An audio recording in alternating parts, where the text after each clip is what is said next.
윤석열 대통령의 멘토로 불렸던 심평 변호사가 조국혁신당 조국 대표는 YS 이래 PK가 배출한 정치인 중 가장 큰 대중 흡인력을 가졌다며 그가 등장해 총선판이 완전히 바뀌었다고 평가했습니다.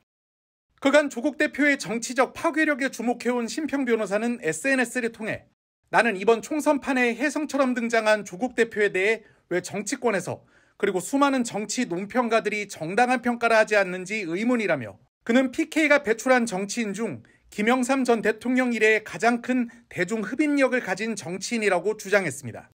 심 변호사는 특히 조국 대표가 등장한 이래 총선판은 지형이 완전히 바뀌었다면서 그럼에도 이를 눈치채지 못하고 자꾸 이종섭 대사 사건 같은 것을 들며 대통령을 책망하는지 잘 모르겠다고 말했습니다.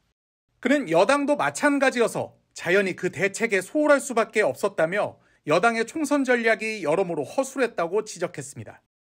무엇보다 한동훈 비대위원장 한 명이 원톱이 돼 거대한 총선을 전부 이끈 것은 큰 실책이었으며 야당의 정권 심판론에 대해 2조 심판론으로 맞선 것은 프레임 작업상의 열쇠가 뚜렷하다고 말했습니다.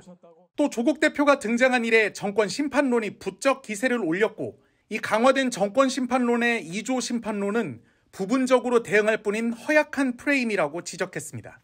심 변호사는 앞서 올린 글에서도 한동훈 비대위원장이 정치적 자산이나 역량에서 조국 대표를 도저히 감당할 수 없다고 주장한 바 있습니다. 그는 한 위원장이 이재명 대표를 상대로 2월 중순까지 선전했지만 조국당이 태풍처럼 밀어닥쳐 순식간에 정권 심판론을 전국에 쫙 깔았다면서 한 위원장의 한계를 지적하기도 했습니다. 또 자신은 조국 사태를 가장 먼저 비판했고 조 대표를 지지하지 않지만 과거부터 그의 정치적 잠재력은 주목해왔다며 처음엔 돌풍 수준으로 예상했는데 그 수준을 넘어 정치적 태풍을 일으키고 있다고 평가했습니다. 그보다는 좀 더 깊고 멀리 가는 강이 하나 생겨버린 것입니다. 어떤 걸? 그것은 조국 대표의 정계 본격 등장입니다. 이 등장을 계기로 해서 모든 것이 바뀌기 시작했습니다. 지난 2월 달에 설 이후에 여론조사에서 국민의힘이 압도적인 우세를 보였는데 그것이 조국 대표의 등장 이후로 그것이 완전히 역전된 것입니다. 심 변호사는 또 총선이 끝나면 윤석열 대통령과 한동훈 비대위원장 사이에 결국 갈등이 생길 것으로 전망하기도 했습니다. 윤석열 대통령의 멘토로 알려진 심평 변호사가 국민의힘 한동훈 비상대책위원장이 이번 선거에서 조국혁신당 조국 대표를 감당할 수 없을 것이라고 전망했습니다. 심 변호사는 2일 SNS에 올린 글에서 감히 말하자면 한 위원장이 민주당 이재명 대표를 상대할 수는 있으나 정치적 자산이나 역량에서 조 대표는 도저히 감당할 수 없다고 주장했습니다. 한 위원장이 이재명 대표를 상대로 2월 중순까지 선전했지만 조국당이 태풍처럼 밀어닥쳐 순식간에 정권 심판론을 전국에 쫙 깔았다는 겁니다. 심 변호사는 또 야당은 이 대표, 조 대표, 김부겸 전 총리, 이해찬 민주당 전 대표 등 4명이 4인 1각 상호협조 자세를 유지하며 힘차게 밀어붙인다면서 이처럼 1대4의 열세와 우세가 명확한 구도로 짜인 선거판에서 결과는 너무나 뻔하다고 썼습니다. 그러면서 자꾸 선거 판세가 열세로 바뀌는 데 대해 모든 게 윤석열 대통령의 탓인 것처럼 돌리는 경향이 있다며 그러나 그렇지 않다. 이 선거는 결코 국민의힘이 이길 수 없는 선거라고 주장했습니다. 심 변호사는 그럼에도 여당 내에서 함은경 후보가 윤 대통령에게 탈당을 요구한 것과 관련해선 발언을 철회한다 했지만 뱉은 말은 들어갈 데가 없다며 내심의 의사인지 김경률 비대위원과 한동훈 비대위원장까지 포함한 하나의 세력권을 대표해 의도적으로 표출시킨 것인지 모르겠다고 밝혔습니다. 이어 과거 출마 경험이 있어 이번 선거에서 여당 패배를 모를 리 없을 함 후보가 갑자기 왜 윤 대통령의 탈당을 들고 나왔겠냐면서 총선 뒤 당권 경쟁에서 대통령이 한 위원장을 밀어줄 여지가 별로 없음을 알기에 대통령이 여당에서 빠지면 되지 않겠냐는 생각을 한 것으로 보인다고 주장했습니다. 그러면서 한 위원장이 총선 패장이라 해도 그가 힘을 보태 당선된 의원들을 규합하면 단연 당내 제1세력이 되는 것이라며 이번 탈당 요구에는 윤 대통령만 빠지면 당권 장악 후 2027년 대선에서도 절대적으로 한 위원장이 유리한 고지에 설 수 있다는 판단이 숨어 있는 것으로 보인다고 분석했습니다.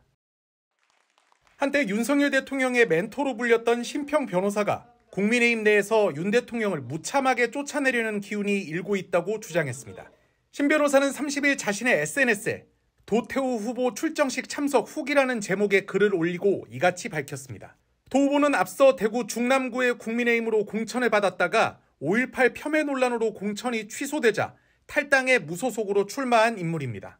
신 변호사는 이날 출정식에서 했던 인사말을 공유하며 한동훈 위원장의 복심인 김경률 비대위원이 그저께 파국을 피하지 않아야 한다고 말했는데 아무리 해석해도 하나의 뜻으로 귀의라는 것 같다고 적었습니다. 해당 발언이 윤석열 대통령의 탈당을 요구하겠다는 것이라며 결국 시간 문제로 보인다는 겁니다. 앞서 28일 김 비대위원은 라디오 방송에서 의대 증원 문제와 관련해 민심을 얻는 거라면 파열도, 파국도 마다하지 않아야 한다며 대통령실과의 충돌도 감수해야 한다는 취지의 발언을 한 바 있습니다. 신 변호사는 이제 국민의힘에서 윤 대통령을 무참하게 쫓아내려는 기운이 일고 있다며 도태우 후보와 윤석열 대통령을 지켜달라. 그것이 바로 이 나라 대한민국을 지키는 길이라고 썼습니다. 신 변호사는 지난 25일에도 라디오 인터뷰에서 총선 뒤 윤석열 대통령과 한동훈 비대위원장 사이에 갈등이 일어날 것이라고 전망했습니다. 결국 윤한 갈등이 일어나겠죠. 이번 선거에서 이기면은 한동훈 위원장은 자기 공으로 할 것이고 만약에 진다 그러면은 윤석열 대통령이 잘못해서 진 것으로 그렇게 몰아가겠죠. 그러면서 갈등이 일어날 수밖에 없습니다. 당시에도 신 변호사는 한 위원장이 반드시 당에 남아 당권과 대권에 도전할 것이라며 이 과정에서 한 위원장이 윤 대통령에게 탈당을 요구하거나 윤 대통령이 스스로 탈당할 가능성이 있다고 주장했습니다. 한때 윤석열 대통령의 멘토로 불렸던 신평 변호사가 총선 전망과 관련해 모든 지표가 국민의힘의 패배 또는 상당한 격차를 내는 패배를 예상하고 있다고 말했습니다. 신 변호사는 오늘 CBS 라디오 인터뷰에서 지난 설 이후 국민의힘이 압도적 우세를 보였지만 현재는 완전히 역전됐다면서 이같이 말했습니다. 그 이유에 대해 신 변호사는 이종섭 호주 대사 임명 문제 같은 건도 있지만 더 근본적인 이유가 있다며 조국혁신당 조국 대표의 등장을 언급했습니다. 예. 그보다는 좀 더 깊고 멀리 가는 강이 하나 생겨버린 것입니다. 어떤 걸? 그것은 조국 대표의 정계 본격 등장입니다.